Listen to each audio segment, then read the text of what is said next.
This is a moment that all hands need to be on deck, right? This is something that we all need to be a part of because this means a lot and it matters to our work and to the communities that we live in and work with. So I'm excited that you're here and welcome. Officially, it is 326 days until Census Day, so we're almost out of time. And I know you're laughing and we're laughing, but really there's a lot of work to be done, and so we're excited that you're here. The reality is California is probably the hardest state to count in the 50 states, with almost 75% of the state qualifying as one of the hard to count populations, right? So it's important that we are here and focused on those hard to count populations. In the Bay Area, the hard to count populations range from 8% in some of the counties to 31% of the entire county. So imagine, on your biggest outreach effort that you do at your organization, you're not talking to every single person in your county or in your community, right? This is a huge lift. So there are just so many reasons to really get this right. And of course, not least of which is to count each person, to both see and hear them, right?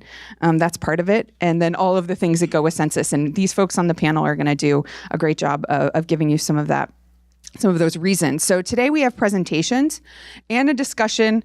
I'm hoping that you're going to hear some of the nuts and bolts, right? What is it? What's happening? What are the dates? What's going to go on? What's going to look like? But we're going to talk about some challenges and opportunities. And then finally, we're going to close it out with a panel of folks that are already working on it. Everyone here is working on it, but we're going to have a panel of folks that are working on pieces of it. And I want you to hear what they're doing and how they're approaching it. And then we're going to end with some Q&A and talk about how you can get involved and get more information to move forward. So most of you, how many of you downloaded the app for for the conference today? Yeah. Okay. So I first was thinking I would just tell you you can read these bios if you have the app, but not everyone got the app. So I'm just going to quickly go over our first two presenters so that you know who's talking with you today. The first we have Bob Davila from the U.S. Census Bureau. And Bob has been with the Santa Clara office here for the census back from the 2010 census. And he actually has a history in the electronics industry, and he's a lifelong resident of Northern California. He actually sold his own circuit board business, and then he went on to do some other businesses. He did some things in Brazil and Mexico, but now he's here as a partnership specialist for the U.S. Census Bureau for Santa Clara, and he's an avid sports fan, loves to golf and travel. So that's what we've got Bob here with us. And then I'm going to tell you about Jonathan. Jonathan is a staff attorney and program manager for voting rights at the Asian Americans Advancing Justice Asian Law Caucus. So that is a long name of an organization. Thank you, Jonathan. He's the head of the Voting Rights and Census Program at Asian Americans Advancing Justice Asian Law Caucus, and was previously a voting rights staff attorney for the ACLU of California. He uses policy advocacy, legal advocacy, and community organizing to increase access to California's democracy for historically disenfranchised communities. I think we can all get behind that. So he's the immediate past board chair of the Oakland Public Ethics Commission and California Common Cause.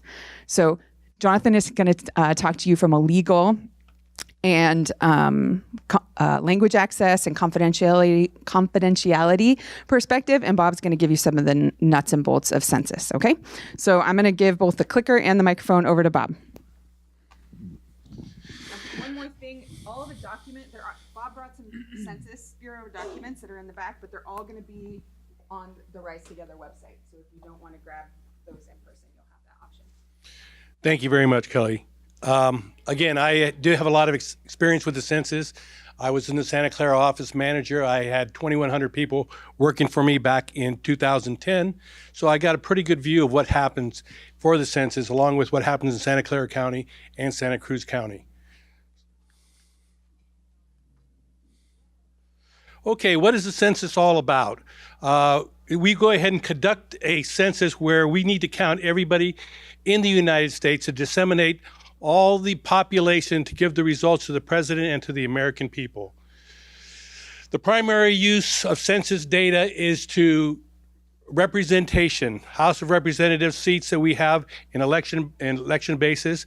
Back in 1790, the U.S. government decided that they had to have a census every 10 years, and it's a requirement by law that we do the census. So every 10 years, we start prepping 2 years in advance. And the results of the census are to draw congressional and state legal districts, school districts, voting precincts, distribute federal funding, inform federal, tribal, state, and local governments on planning decisions for their areas, inform businesses and nonprofit organizations decisions, how they can make decisions with census data, and provide population benchmarks for nearly every other U.S. census survey, any census. As you discussed earlier in the meetings, they were talking about all that data comes from the Census Bureau. Believe it or not, your data is confidential. By law, Title 13, the U.S. Code, the Census Bureau cannot release any identifiable information on an individual. The census numbers are used for statistical purposes only. We do not share respondents' personal information with any other agency, not the FBI, not the taxation IRS, not ICE, not any other agency. We ask for information from those agencies. In return, we give them statistical information only. All census employees are sworn to a lifetime oath to protect the information under penalties up to 5 years imprisonment and fines of $250,000. Your census data is used in a number of ways. On the left-hand side, you'll see where it's used for police, hospitals, schools, nursing homes, daycares, public transportation, housing, everything and anything that goes on in your city, your parks, your fire departments, all that is funded by the census money from the federal government. The decisions that can be made from the federal government, whether it be federal, state, or local government, is also determined by the population count there. So we use that information. The cities use it for planning, urban planning and rural planning uses. Businesses use the census data very, very important to them. They go ahead and decide whether they need to put a store here or put a store there. All those information is done by census data. Safeway, if they want to move into your area, they go ahead and do a demographics of what the census areas, what the census population is in your area to make sure there's going to be enough people that live in that area to support that store.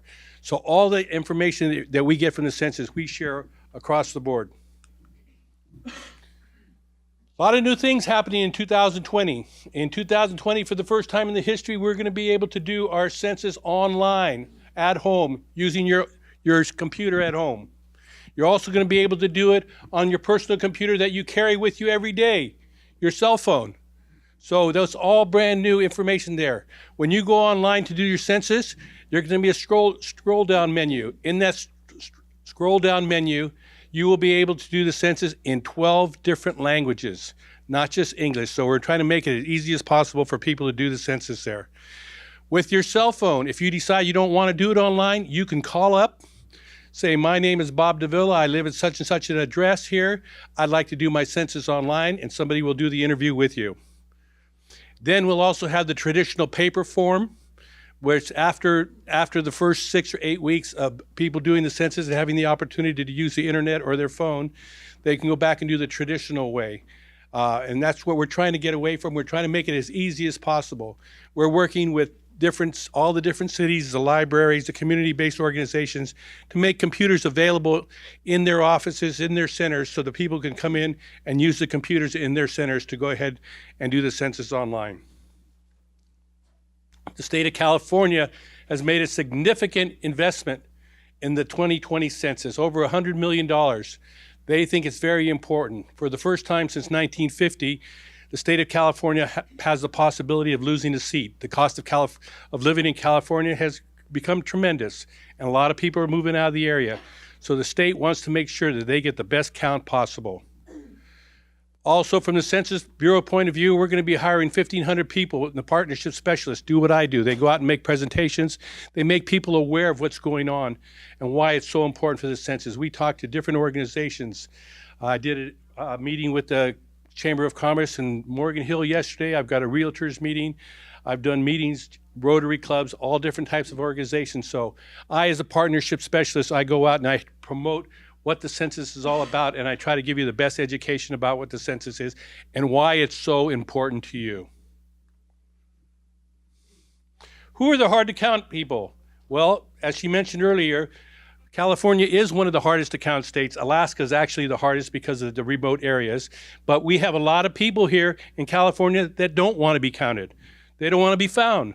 And so we've got a lot of people that we have to go out and search for. But on top of those, we have other issues. We have young people. A lot of people don't want to realize that a child under 5 is still a person. They still have benefits, and we need to count them. And the reason why we need to count them, when that child grows up at 3 or 4 years old, they're out using the parks. They're using the clinics. At 4 and 5 years old, they're going to school. They're using the preschools. Then they're going to the grammar schools. And they're using all the other events that go around with that, the libraries, the parks, Little League sports, all those benefits there. A lot of that money is funded by the census. Highly mobile people that just move around. They don't like to live here for a while, live there for a while, so we're really hard to find them. Racial and ethnic minorities. A lot of these folks don't understand why it's so important that they be counted. We go ahead and we want to explain to them that the importance of where they live is necessary for them to be counted because those places where they live get funded. Very, very important. Non-English speaking people experiencing homeless. In the last 10 years, we've seen a large population grow of homeless people, not only in our local cities, but throughout the counties, all across the state and all across the United States. Undocumented immigrants, a lot of people who came in here undocumented, they don't want to be found. They've been told by different organizations, do not open the door.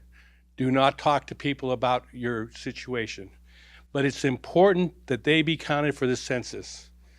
And I'll tell you exactly why in just a minute here. People who don't trust the government, it's the same reason. People with mental and physical disabilities, they don't understand the whole process and why it's important. People who do not live in traditional housing. Many of you live around this area here, you see people living in parked cars. That whole car park situation has grown tremendously over the last 5 years. Each city that you go to, you see residents living in vehicles all around the state. Veterans, senior citizens, renters. Renters often don't believe that they need to do the census because they don't own the house. The landlord will take care of it. But you're the one who's actually living in that home on April 1st. You're the one that needs to be counted. Another big thing with renters and people who live in their own homes, the cost of living here in California is tremendous. Many families are living together. Many families that rent have brothers and sisters and other people in the family living with them. It's important that everyone living in that household gets counted. People may say, I'm renting this house, I'm only supposed to have 4 people here, but I don't want to put in that I've got 8 people living in this house. We do not share that information with anybody else. So your landlord's not going to know because of us. But it's important that those other 4 people get counted because they represent a large amount of money. For every person not counted in your city or state, you lose just under $2,000 per year per person for 10 years. So if we don't count 1,000 people, we're losing $2 million per year. That means we're losing $20 million over a period of 10 years. That's why it's so important. Where are we at now? We're in the awareness stage. April of 2019, we began going out and making our presentations to all the different local cities and counties and organizations here. For the next 6 months, we will go ahead and join with you and work with you, all the community-based organizations, the CBOs, the city and the state organizations, all around to educate them on what the census is all about and why it's so important that we get everybody on board. In January of 2020, we started our enumeration in Alaska. You'll see all kinds of advertisings happening starting January, February. You'll see the VTA buses with census posters on it. You'll see posters on the freeway. You'll see information in the newspaper. You're going to hear information on the radio, all the different language stations, and along with all the regular stations. You're going to hear all about the census. April 1st is Census Day. We want to make sure everybody is well aware of it. One of the way we're going to do the census this year, we're going to send out flyers in the beginning of March, telling you, inviting you to come out and do the census. Here's the code number that you can go online and log in and do your census. That will start about March 10th. The census officially kicks off on April 1st, but starting March 15th, you will be able to go ahead and do the census online. And then we will continue with that census on the online process, on the phone process through the end of April, and in the beginning of May, we will start what's called the enumeration process. The enumeration process is where we send people out that have not responded. Now, Kelly mentioned something earlier a little bit about the representation and people being counted.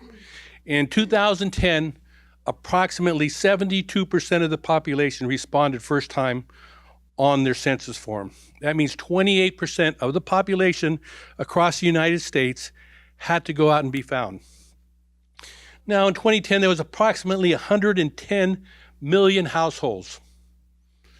28% of that is roughly 30 million people that they had to go out, 30 million households that they had to go out and find across the nation. We have the traditional census worker. The census worker will have a census badge. You see, that person will also have a census bag. They'll come knocking on your door and say, my name is Bob Davila. I work with the U.S. Census Bureau. Here's my badge. I work out of this office there. We notice that you have not done the census. Would you like to do it now? At that time, we'll still give them the opportunity to do it online or do it over the phone. But that if not, they can go ahead and do it right then and there with the census taker right then and there. So that's what we're going to look for. So we have to hire people. Our goal with doing it online is getting that number from 72% up to over 80%, because it's not very cost effective to send a census person out to the field to knock on doors and talk to people. All right? Our census information is online in the census 2020.gov website there. We could do a thing called Roam. That's where we put all the statistics. And the statistics is broken down to the tracts. The tracts are in each city, county, and across the nation there. This is what a tract looks like. The tracts are all the different block areas there where you'll see different colors there. The dark blue ones are what's considered the hard to count areas there. And on the right-hand side, the dark blue one that you see there is part of San Jose, actually not too far from this area here. Believe it or not, the major universities, all universities across the nation, are one of the hardest to count areas. We have 3 universities here in our county: Stanford University, Santa Clara University, San Jose State University. If you go to the county map, those 3 areas are blue. And the reason being, you have students there. Students believe, well, my parents are going to do it, all right? Or they live in an apartment or a house, so they rent a house with a buddy, and all of a sudden there's 2, 3, 4 people living there. And the people, so the sense is, oh, my parents will take care of that. Untrue. People from outside of the area, they move here. They're here going to school for 9 months out of the year. That means here's where they use their benefits. Here's where they use everything that goes along with their life. They're driving on the roads. They're going to the stores. They're using the facilities here. Here's where the money needs to be spent.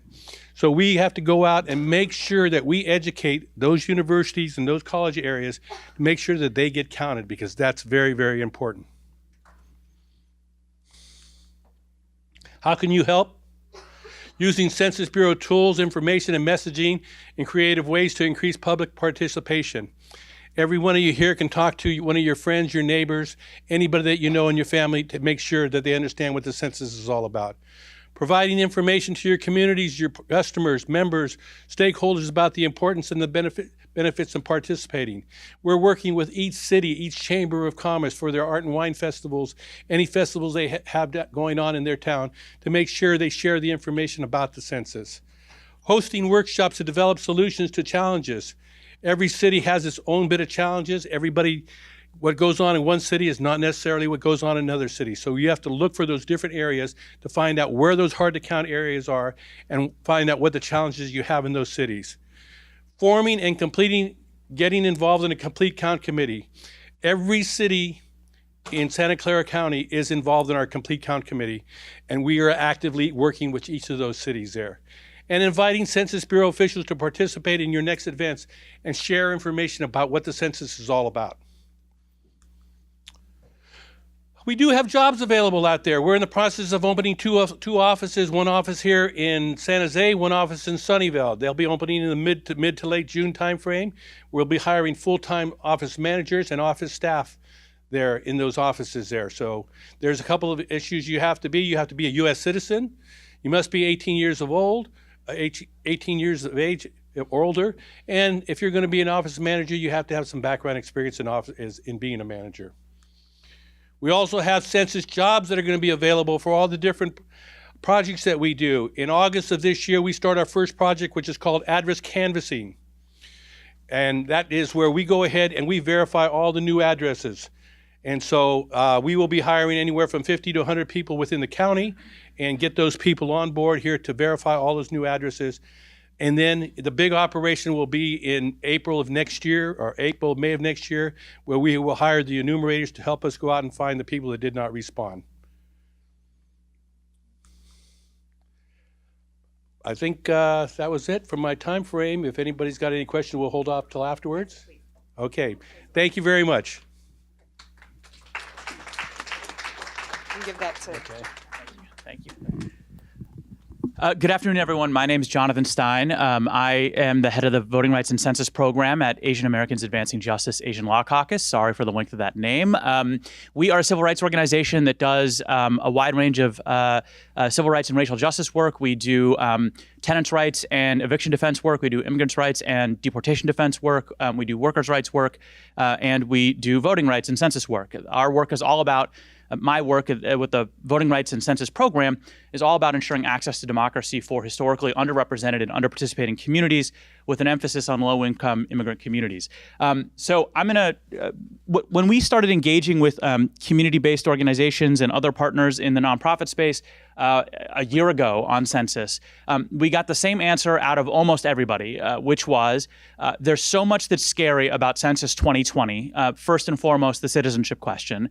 We're not really sure that we can start the process of planning our census outreach, and we're not even sure we want to tell people to participate in census until we have some really clear answers on some really difficult questions.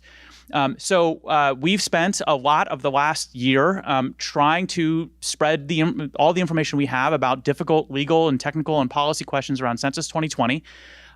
In the hopes of encouraging full participation, but also sort of in a more nuanced way, giving communities the information they need to make their own informed choices about whether they want to participate, with the hope being that they all do. So I'm going to share some of that information with you so that it informs your conversations about census going forward. Oops. So first and foremost, what is the harm of an undercount? An undercount is a term you should get familiar with. If we're able to count 95% of Californians, that means we have a 5% undercount. An undercount is what we're trying to avoid. An undercount could lead to California not getting its fair share of over $800 billion in federal resources. It could lead to loss of representation in Congress. So every congressional seat is home to 747,000 people. That's about 2% of California's population. That means if we have an undercount in California of 2%, we're going to get cheated out of one congressional seat that we ought to have, right? And a 2% undercount is entirely plausible. With the citizenship question, potentially, we're in uncharted territory, it could be larger. It is also the case that in voting rights enforcement, if you can insist that a jurisdiction draw a majority-minority congressional district or a majority-minority state senate district or a majority-minority city council district, if certain conditions are met, you can only meet those conditions using census data. You need to meet certain size thresholds, and if you have an undercount in your community, it's going to be harder to hit those size thresholds. It's also the case that translated ballots and other translated voting materials are made available when a language community hits certain size thresholds via census data. So if you have an undercount in your community, it becomes harder to get translated ballots and other translated voting materials.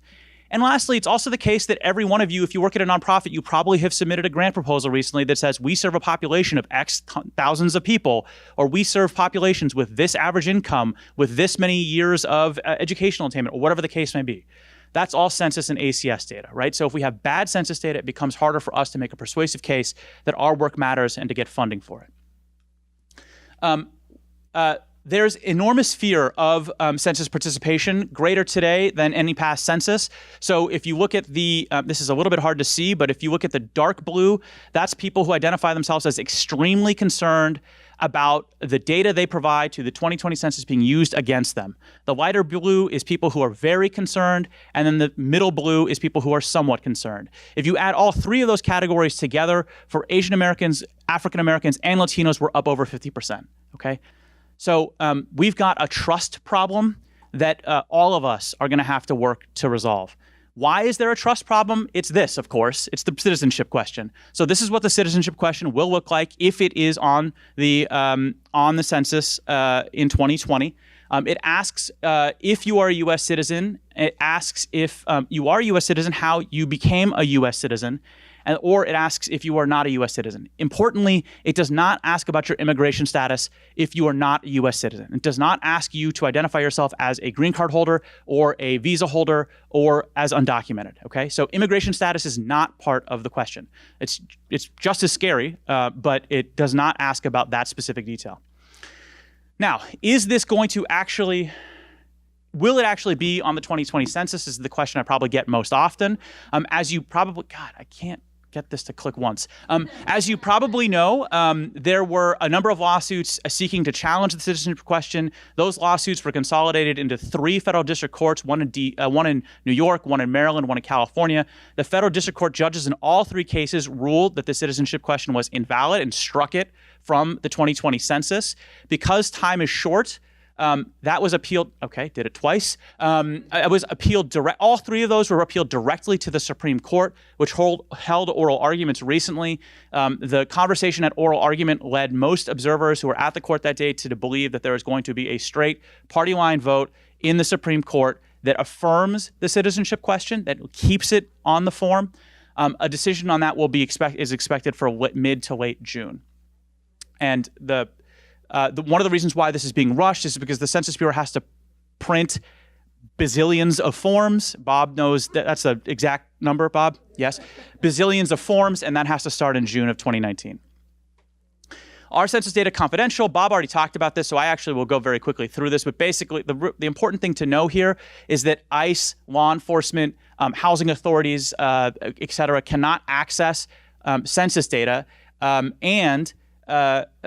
well, let me say, but that doesn't really strike people as persuasive. When you talk to community members who have a very legitimate fear of government, if you say to them, hey, listen, the census data has some of the strongest protections in federal law, they're like, okay, whatever. Like, literally the worst case scenario with this administration comes true every single time. Why wouldn't it come true in this instance? And also, why would I assume that the federal government is going to protect me from this federal government? Like, that doesn't make sense, right? So there's a trust problem, and I mean, you're going to hear that over and over and over. The simple fact of the matter is that census data is about as well protected as any data you're ever going to give to the government. I'll rephrase that. It is better protected than any data you're ever going to give to the government. And it would be incredibly difficult for the data to be used against an individual community member or their family, okay? Like, unbelievably difficult for that to ever happen. And so you can tell people, we understand your fear, we understand why you're concerned, we get why you don't trust this, but this data is about as well protected as you're ever gonna hope for, okay? Now, you may encounter some community members who are afraid of the census because they're aware of the history around Japanese internment. It is the case that during Japanese internment, Census Bureau was used to help the FBI and law enforcement target Japanese families and helped participate in internment. The laws around census data that I've talked about and that Bob has talked about are actually, in part anyway, a product of that horrific nightmare, and were developed in the years afterwards to protect from that ever happening again, okay? So I think it's really important to acknowledge that history and to acknowledge the role it continues to play for some communities in fear of census, but to also acknowledge that we've moved past that history, okay? At least Yes, I think we've moved past that history. Okay. All right. So what are the risks for someone who doesn't respond? Someone who says, I'm afraid of the census, I'm not doing this. Oh my God. Okay. So first of all, technically speaking, not participating in the census is a federal crime that carries the possibility of a small fine. The enforcement of that is almost totally non-existent. The last time there was an attempted enforcement was in 1970, and that was it was a unique case. It's very, very, very, very unlikely that anyone would be sort of criminally punished for not filling out their census form. The more likely outcome, however, is that if you don't complete your census form, you're going to have an enumerator, as Bob mentioned, come to your door, knock on the door and say, hi, I'm from the federal government and I'd like your information. Okay? And for a lot of our community members, that is incredibly scary, just as scary as the citizenship question. Okay? And Bob mentioned that there are lots of organizations that tell people don't answer the door. We work with, a huge portion of our client population are undocumented folks, and we talk to them about when they can open the door and when they shouldn't open the door. And in the context of all of that messaging, now we're going to say, oh no, but there's this one representative from the federal government you don't need to worry about. They're totally cool. So it is going to be tricky, and it's going to require a really intentional, nuanced messaging effort on our parts to our community members. And here's the thing, if you don't want someone to come to your door asking for your information, filling out the census form is the easiest way to prevent that. Can people skip questions? This comes up all the time, right? Can you skip the census? Well, in particular, there's one question people want to skip, but generally speaking, can you skip questions? The answer is yes. You can skip it on the paper form. You just don't fill it out. You can skip it online. You may get a little bit of pushback from the online interface, but ultimately you can submit your census online while leaving a particular question blank. You can skip it with an enumerator. Again, you may get pushback. The enumerator may push you to answer every question, but they do have the option to skip in their sort of like enumerator tool. And our understanding anyway currently is that you'll be able to skip it if you fill it out over the phone as well. The address question, now this occasionally will come up. People will say, I don't want, I'm the citizenship question, fine, whatever. I'm a recent immigrant. I've already given my citizenship information to the federal government. They know who I am.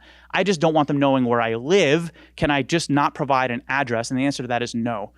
When you fill out the form online, you use a unique identifier that has your address information already built into it. It's basically impossible to answer the census without an address. Okay, now, let's say you were to skip one question, theoretically. What are the risks posed to an individual for doing that? And we don't have a clear answer to this, but I'll give you the best answer I can give you. If you skip several questions, your odds of getting an enumerator visit to your home go up. If you skip fewer questions, your odds of an enumerator visit go down. And it's our current understanding that if you skip just one question, you're very, very unlikely to have an enumerator visit. So let's say theoretically someone came to you and said, I want to participate in census. I've heard that it's really important. At the same time, I don't feel comfortable with the citizenship question. What you could say to them in response is, please do answer the census. If you skip the citizenship question, try to answer as many of the other questions as you possibly can, because that lowers the likelihood that someone's going to come to your home as a follow-up, okay? And then I have to say, as before, non-response, full non-response, and partial non-response is technically a crime. And I'm going to get to why I'm saying that in just a moment. Kelly, I feel like I'm going really long. I'm sorry. Okay. All right. What are the risks of a false response? Okay. So what if somebody lies on the citizenship question? There is a very, very, very small risk of very severe consequences. Okay. So providing a false answer on the census is technically a crime. It's incredibly unlikely that that would ever be pursued. There's internal Census Bureau analyses of other data tools like the ACS, for example, and they're aware that an enormous percentage of non-citizens lie. Sorry, step back. The ACS is a survey that asks about citizenship and a variety of other things. Okay, it goes to a tiny fraction of the households that get the census form. And the Census Bureau knows that a very substantial portion of non-citizen households who take the ACS lie on the citizenship question. They know it. They know it. I mean, it's tens of thousands, if not hundreds of thousands of households. And nobody ever faces any sort of criminal or immigration consequences because of that. It is baked into doing data work on this scale. People lie. It happens. Okay?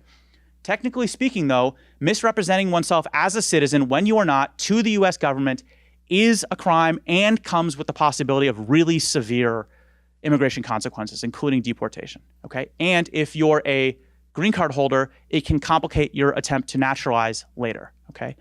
So now, Bob mentioned earlier, and I mentioned, the Census Bureau cannot give its data to ICE or to immigration authorities.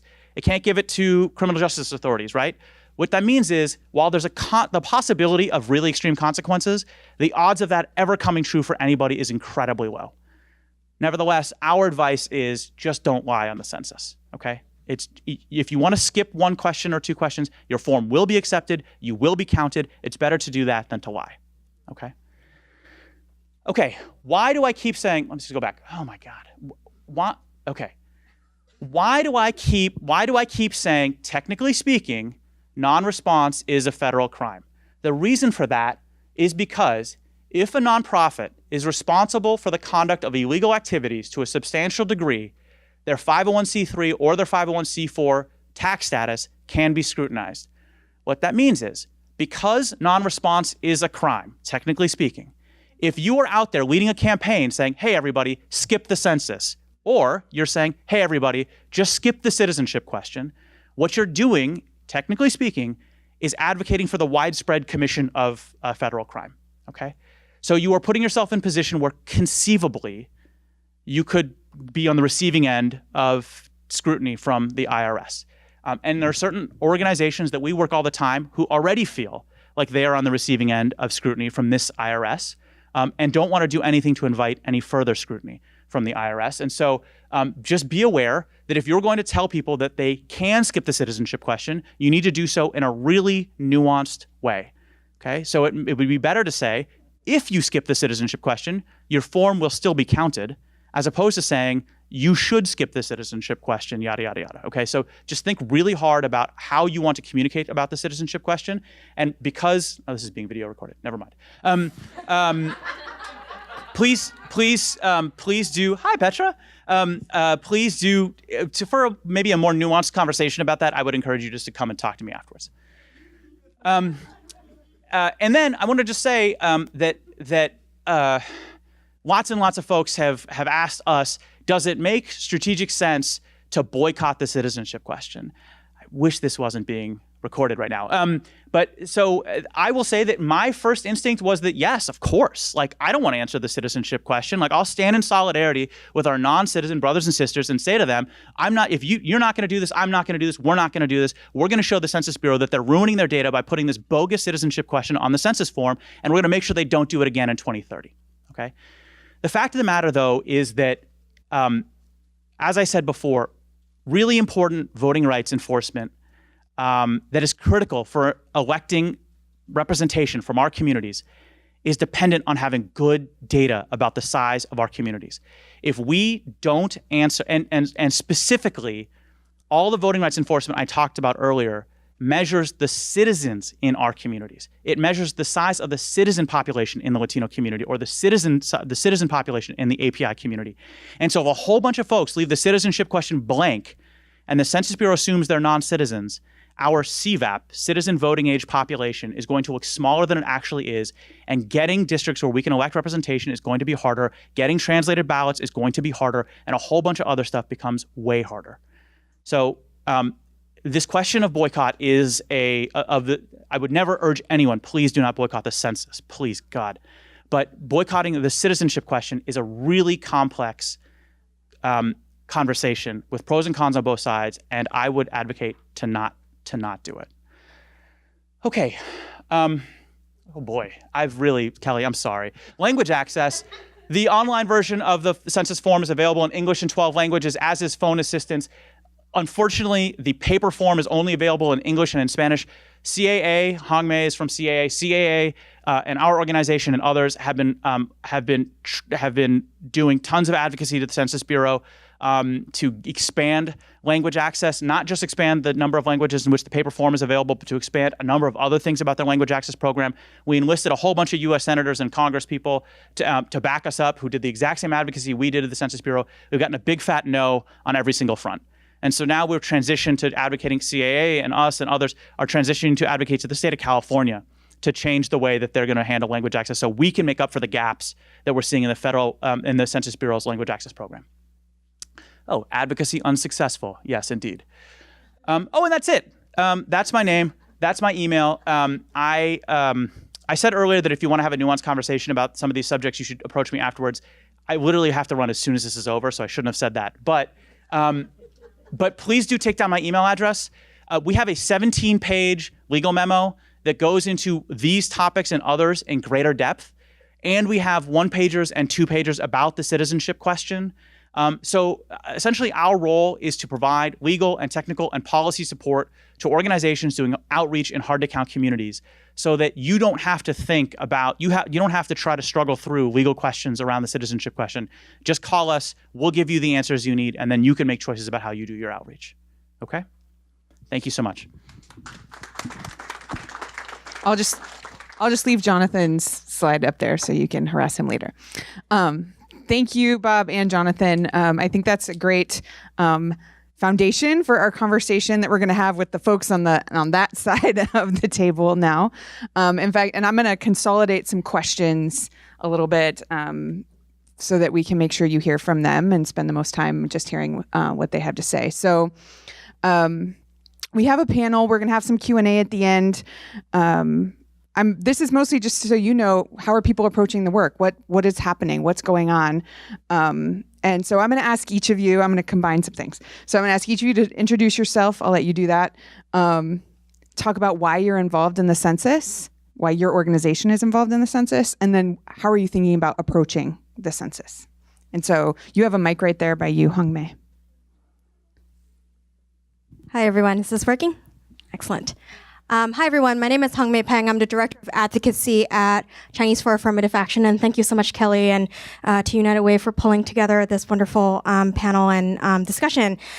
So, I think we are based in San Francisco, Chinatown. We're a 50-year-old civil rights community-based organization dedicated to defending the rights of communities of color and advancing a multiracial democracy. And, for us, we are really, really invested in the census because we know that it is, 1, a civil rights issue, 2, that it is inextricable from our DNA as a country, and 3, that it is the bedrock of our democracy because it is the one civic exercise that happens every 10 years where every single person matters, no matter your age, your race, your gender, your income level, or your citizenship status. And so we've been working at CAA on the decennial census for the last 5 decennial censuses, so that's 50 years. And our work is to ensure that hard-to-count communities are equitably represented and that they have access to the census and to motivate our participation. And so what we want to do today is, I think, first share a little bit the pulse of the community and to assess some of the challenges, but really to bring forward and maybe, to dialogue on what are some of the strategies that we've used and employed in the past to win. And our strategy is 3-pronged, right? And what we believe in is, census as it is a very systematized, big sort of structure. And in order for it to be successful, we need to be able to advocate from the perspective of the community. And that means working very closely with our stakeholders, whether if it's elected officials, whether if it's, city attorneys, or with the state legislature, the mayor, the governor, et cetera, to make sure that we have legislative, operational, budget, and administrative solutions to avoid pitfalls and to streamline the mechanisms that need to get put in place and to be able to direct resource allocation to create the ideal condition for smooth implementation. And this is happening both on the statewide level, in the local level, in the regional level, et cetera. And so in the past, we have leveraged, the city attorney in San Francisco, elected officials, to really address some of the issues that we've heard today that Jonathan has outlined, including, 10 years ago, they really tried, the Census Bureau had proposed a reduction in the number of API languages that was provided in their mailers. And we were able to, leverage some of these relationships and these advocacy to have the Census Bureau reverse their decision on that. And that really opened up opportunity and removed the barriers to participation by many API communities. The second approach is really about ethnic media engagement and messaging. So you've heard from Jonathan why effective, nuanced messaging is very important, especially in this census. And really, one of the big key issues is really around apathy and distrust. And in order to be able to counteract that apathy and that distrust, we need to make sure that communities like ours, hard to count communities, who are not familiar with the civic exercise, who are not trustful of the government, are able to access accurate information and be able to understand the significance of the census. And so CA, we've worked with ethnic media partners for many, many, many years. And, along the way, we've really gathered some best practices, some things that we've learned that we really want to be able to use and apply to this particular census to frame and inform the messaging on key issues, right? So borrowing from our work with language access, borrowing from our work with immigrant rights, how do we unwedge, right, citizenship as an issue so that we're able to build a more cohesive set of messaging. And then the third is really around field operations. We know that census is won or lost on a tract level. And so on the ground canvassing, door knocking, phone banking, working with community-based organizations, and these partnerships are really some of the best practices that we've learned to integrate outreach and education work that we've done in the past, our immigrant rights work, our civic engagement work, to effectively target and leverage our trusted relationships with our community members in the hard to count community. And I think just sharing one anecdote is back in 2010, San Francisco was the only county that did not suffer an undercount in their hard to count communities. And not sort of maybe coincidentally, hopefully it's not, that we've really pitched in, but CA anchored and led a multilingual, multi-ethnic, multiracial coalition called the Yes We Count Collaborative that carried out field operation to complement what was happening with the Census Bureau's efforts at the time to really encourage hard to count communities to participate, whether if it's in their demographic sort of population or in geography, so that we're really able to address these questions on a very intimate level, to not really, create more fear and to quell some panic that's happening in our communities.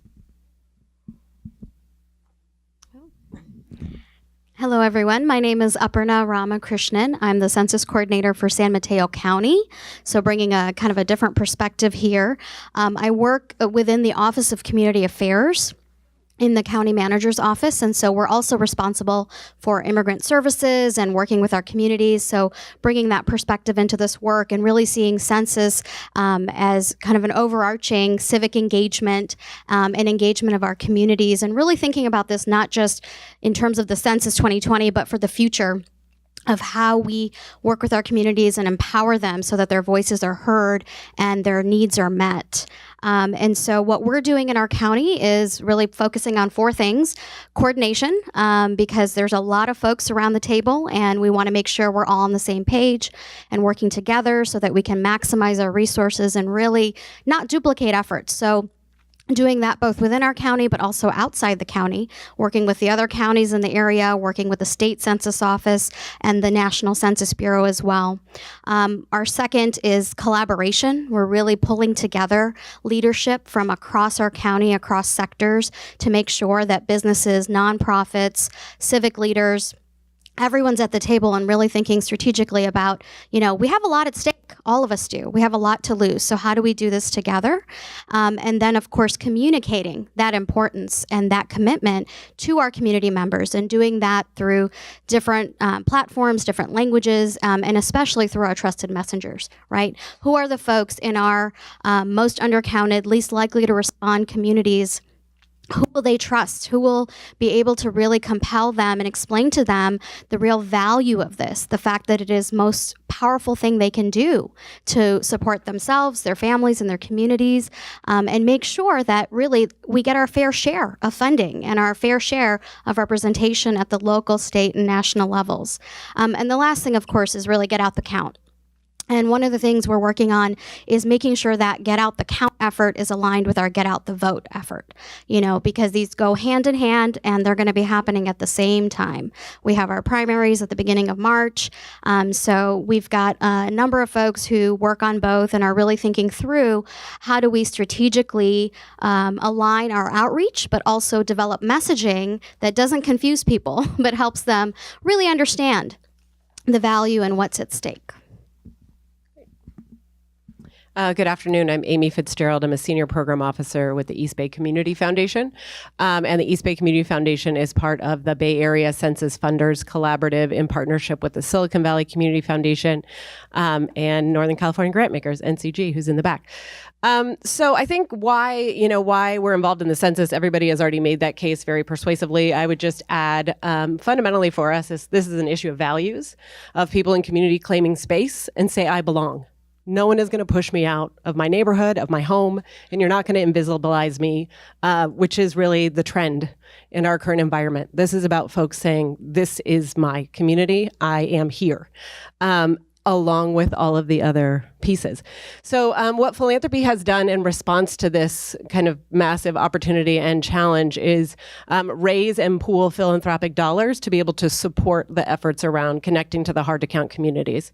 So we are holding essentially 3 pooled funds that are available to the 9-county Bay Area organizations located in those counties. And that's really focused on supporting outreach to hard-to-count communities, direct communication and education to hard-to-count communities through trusted messengers. And for us as philanthropy, the message is, we trust you, community trusts you, tell us what you need, and tell us how you're going to reach and give this message to folks. So we're not prescribing any sort of strategy. We really want to be responsive to what organizations know will work with the folks that they are in relationship with. And we definitely are at the East Bay Community Foundation, really embracing census as part of a civic engagement strategy. So looking at organizations who see census participation as part of that larger continuum into civic participation as well. We have an RFP that is live right now that is on the Silicon Valley Community Foundation website. And our whole goal was to make it easy for grantees. So for folks who are going to be seeking resources for outreach to hard-to-count communities, we didn't want you to have to write 10 different grants to 10 different funders with 10 different deadlines, et cetera, et cetera. So what we have done is really played a central role with all of our private foundation partners to raise for us to actually do the hard work of fundraising with those folks, have it in an easily accessible place. There's one portal for all of the Bay Area funders. You can go and apply there, and then we will do the work on the back end to figure out which pool you are eligible for, and et cetera, et cetera. So it's a pretty easy access application, and it closes at the end of May, so I can also answer any additional questions about that. And our dollars, we're really seeing them as kind of 2 things, accessible and agile. So there will be resources from potentially your county. There will be resources from the state through United Way Bay Area. They will come with a set of requirements around reporting, et cetera, that frankly philanthropy doesn't have to pass on to you. So we want it to be as easy as possible for folks to use that money where it is needed and when it is needed. Great, thank you. So I'm going to ask you each. I feel like we've named many challenges through the presentations and just in our approaches. But if you could each name a challenge and an opportunity. It can already have been mentioned, but to emphasize something that you're really thinking about, what's top of mind for you. I think, every census is different, right? And there are some perennial issues around language access, around budgeting, around resources. And we already got the state of California to commit in their investments, right? That has already happened. We're trying to advocate for them to really play a bridge role between sort of the federal government and local, sort of how communities are going to be feeling and impacted. But one thing that is really, really germane to this census that has already been talked about is really around fear and distrust. But as it overlays on all of these other operational challenges around the citizenship question, right? But also as it relates to the digital gap, right? The first census that's going to be implemented digitally, like the Georgetown Poverty Law Center conducted a study of the end-to-end testing that happened in Rhode Island last year and found that, 51% of limited English proficient communities have access to the internet. And so that is significant and that is staggering when we're thinking about, when people finally get convinced to participate in the census, that they might not have have the actual means to be able to access the census form. And so that is a big problem, right? And I think effective sort of communication and messaging is definitely very important. And as somebody who was formerly undocumented, I can definitely relate to the sentiment that I don't want my information to be out there, period, right? And this is sort of the power that the Trump administration has taken from the community to sort of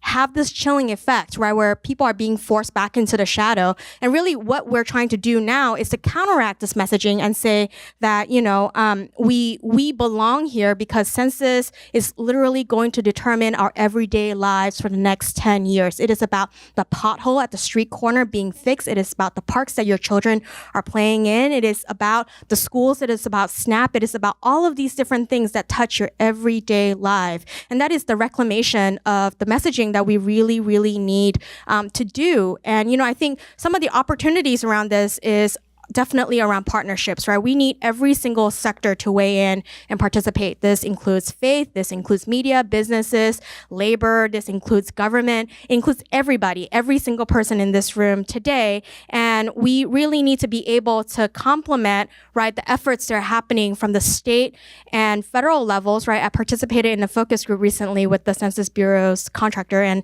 they are just so incredibly thoughtful about the different motifs and some of the ways that, Chinese communities might be receiving this information, and we can build on top of that. That is the ground, that is not the ceiling, right? And I think all of us have a responsibility to integrate all of the best practices that we have learned along the way in the last 10 years from our programmatic work around immigrant rights, around opportunity, around workforce, around whatever it might be that you might be working on as an advocate and as somebody who is working with the community. And, I think not to sort of be cynical, but I think the reality is that some people are really, really scared, right? And I think we really need to address this fear. So for us, it's not just so much about the survey, but the survey as it relates to how people relate to us as a community-based organization for the next 10 years, and what kinds of political windows are we going to open up for these community members who are currently very scared to access these other resources, right, that are public, that would, require them to overcome some of their distrust of not just the federal government, but of their local, communities, right, and so that we're not all siloed. And for us, it's really about, creating this window so that we're building an informed constituency for people to really have access to the best information possible, right, and that is sort of in our community education and outreach, so that people can feel powerful, feel like they're agents in making decisions for their lives, and be in that position of power to drive how and whether, their participation, their voice matters, whether if it's census, whether if it's voting, whether if it's coming to a PTA meeting next week, these are all decisions that people are making day to day, and we want to encourage more participation and more power building in our communities. So super quick. I think one of the threats that we've talked about a little bit is particularly in the Bay Area, the recent displacement and gentrification of our communities will have a very different impact on this census. I think folks might be engaging certain neighborhoods or certain parts of counties with an antiquated idea of who lives there and where they live. I don't even think we have a sense yet of where people actually are and the conditions that people are living in terms of overcrowding, et cetera. So, we did a small pilot program in Contra Costa County doing some canvassing to help update addresses. And in a very small amount of time, we got over 500 additional kind of unconventional housing units. So that's just the tip of the iceberg. And then in terms of an opportunity, I think time. I think the fact that we're here talking about this basically a year ahead is definitely a lot more in advance than previous censuses. So usually, we're talking about, at least on the philanthropic side, folks didn't even talk about this until like the January before in 2010. So now that we are, we all have a lot of time to be finding each other, creating strategic partnerships, and really coming up with plans for our hard to count communities. I was going to say that time is a challenge, but I feel like we're already running full steam ahead. And I think that's just a function of being at the county and needing to be responsible for a lot of the coordination and the scaffolding that's happening right now. And I would echo everything that Hung Mei said as well. But to add to that, I think for us, in addition to the distrust and the fear, we are thinking very carefully about how to address misinformation. There's another piece of it all that we're already hearing, especially when we have so much news around the citizenship question and around data privacy and security. So really thinking about how do we coordinate that consistent messaging and make sure that everyone around the table has that same messaging, because not only is it going to take that consistency and coordination to convince people, but it's going to take that so that we can be louder, we can be stronger than all the misinformation that's coming at folks. It's a really big one for us. And the opportunities, of course, as I mentioned before, are to really build on our networks and our coordination within the county for the future, but also to build on our language access and to build on our digital inclusion. So those are things that we're using the census as an opportunity to think through, because this is one of our efforts where we have to reach every single one of our 770,000 residents, right? We've got indexes related to hard to count. We've got all the information, but really we need to reach everybody, because in today's environment, everyone's distrustful. Everyone's got too much going on. They don't understand the value of this. They don't. They're going to have questions about how to do it, because it's a huge shift in norms to go online to do this, right? Even those that have done it for generations are going to suddenly be confused. So there's just going to be a lot we need to do in terms of the operational aspect as well, and that can be an opportunity to expand digital access, to expand language access, disability access. So we're trying to look at both sides, but it's a lot of work, and I do think it's not a lot of time because it's going to come fast. Okay, what I think I'll do is take some questions and then maybe we wrap up with the how and when. I think everyone has the answer to when to get involved, right? So right now, but we'll do the how to get involved to end. But I'll open it up for questions first for the panel, or for if you have something for Bob and Jonathan, I think that's fine too. And if you think you can speak loud, do that. Otherwise, I'll bring this. I can speak loud. Okay. So I work with a housing nonprofit. We work with a lot of homeless folks. So what is the outreach efforts there? Are you guys partnering with libraries, or what do you suggest as the means of getting people who are experiencing homelessness to get counted? Yeah, so, well, the Census Bureau has a homeless count operational plan that's going to happen, I want to say March 30th to April 1st, as far as I understand. So they'll be working through service-based enumeration to do that, but the outreach ahead of time is going to be really important so people understand what it is and what's coming and why folks are going to be doing this. So we actually are we have strategy work groups that are thinking specifically about this and identifying all the different service providers. We actually just this week presented to Hope IAC, which is our coalition in San Mateo County that focuses specifically on housing and homelessness. Just to make sure that that word is getting out there and people understand, and that all the different opportunities for service-based enumeration are being included with the Census Bureau effort. We're also going to be forming community action teams, so really locally based groups that are going to be coordinating outreach and thinking through how to bring in the different populations within a community. If you send me an email, I can get you resources on the enumeration of folks experiencing homelessness. Any other questions? Yeah, I really appreciate the information. This is daunting, but you guys really stepped up to the plate here. I'm an elected official with a special district, and the approach of using your trusted messengers, we're seeing it real clearly with our groups coming together with that. And so a question that was, you mentioned a lot of this trust issue, but with it going online, you haven't mentioned the whole hacking fear. I think that's just, that's another fear base. Folks are going to really come big with. But when you have the actual finally going to the door-to-door, to use these groups in your community, I don't know if you can have a trusted messenger going with these folks, but that is the critical piece that we're seeing. The engagement empowers people, and having that trusted messenger with them at that point of contact is critical. So you're on the right path, but just commend you guys on getting ahead on this. Do you want to go ahead? Yeah, we've done that in the past. One of the issues that we deal with, because your information is personal and it's private, having somebody that's not sworn in is next to impossible for us to do that. Now, we have on rare occasions when we've had languages that we did not, were not transferable through any of the forms, where we've had to hire a specific person that spoke a language to come out with us. We would swear them in for a day, take them out there and do the census with that person with that specific language, and that was it. But otherwise, we cannot have trusted messengers out there with us because of the privacy of your information. We also, I just want to briefly on the homeless question, we do an operation.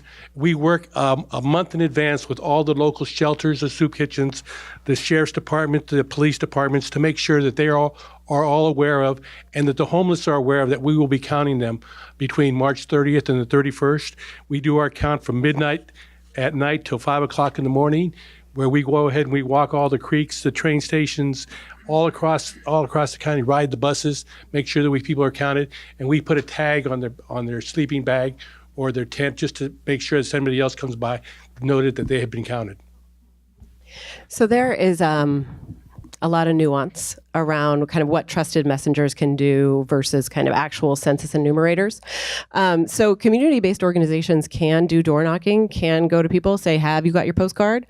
I actually have a tablet here.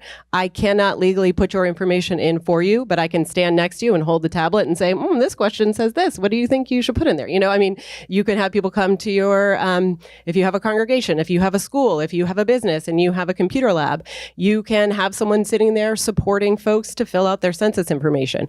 There is a lot that community people can do to really be that point of contact and that support person to help fill out that information short of actually kind of doing official census enumeration. So be creative. Think about the relationships you have with your folks. I think just to add on to that, both from the perspective of, on the ground field operations, and then I think there's more like a meta, like messaging. I think what we've learned in our work trying to implement DACA, which is a deferred action for childhood arrivals, is that some populations like the Chinese community believe that elected officials are like very trustworthy from like our focus group, which, our feelings aside about that, we are engaging with people who our communities both believe are, trusted messengers. And I think, it's really about diversifying the outreach and messaging approach. It's not just about field operations. It's also about ethnic media, TV, radio, print. It's about, PSA. It's about, public messaging. And, I think just to make a point too, that, it has to be coordinated, it has to be streamlined, but it also has to be fail safe. It's okay to oversaturate the community with messaging about census. It's better that they're hearing about it 2 or 3 times in a day than 0 times in a month, right? So what we're trying to do is to be able to integrate these practices so that we are bridging the information gap, we're bridging the digital gap, we're bridging the language gap, right? So that our communities can really be able to access information that is accurate, that is factual, that is up to date, and that is culturally and linguistically accessible. If you email me, I have resources and messaging research on what messages and what messengers are most effective for reaching the African American community, the Latino community, the Arab American Middle Eastern community, and so on. Different communities have different messages that work and different messengers that work. So there are some communities for whom a resistance messaging, like, this is my home, I'm here, you haven't gotten rid of me yet, like that, or this is my way of standing up to the administration, that works. For other communities, that really, really doesn't work.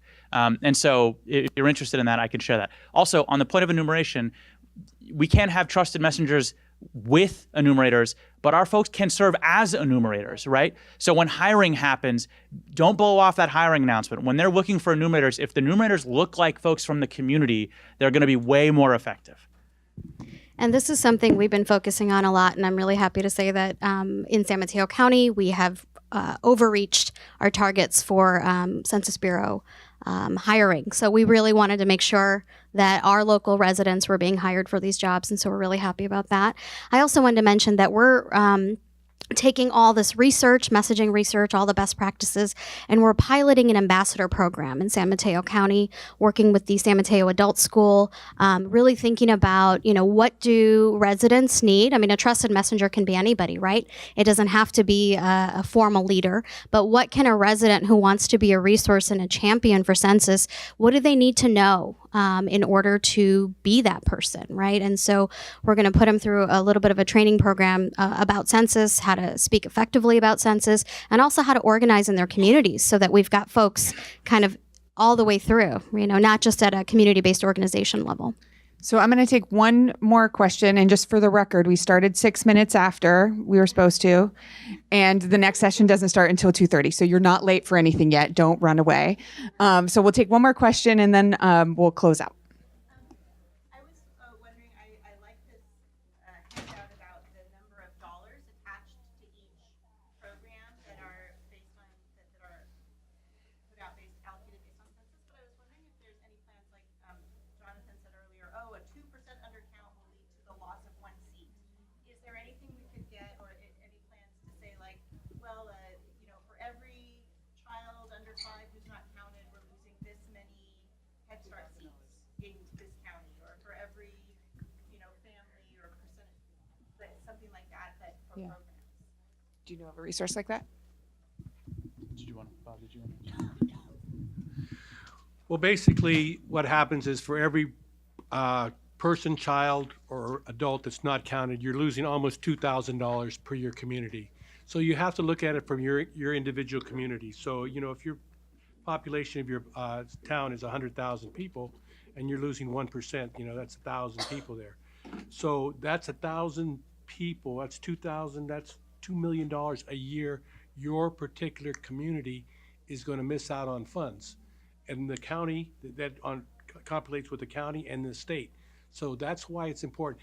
Individually, I get that. I feel like for the citizens, or for the residents, it is going to be more meaningful to have someone say to them, we're at risk of losing 10% of our Head Start seats if we don't get a full enumeration of children 0 to 5 in our county, versus, the county's going to lose $2 million. I think Jonathan has a thought. Well, so we're in the process. We've developed, I don't know, a dozen or so resources already that touch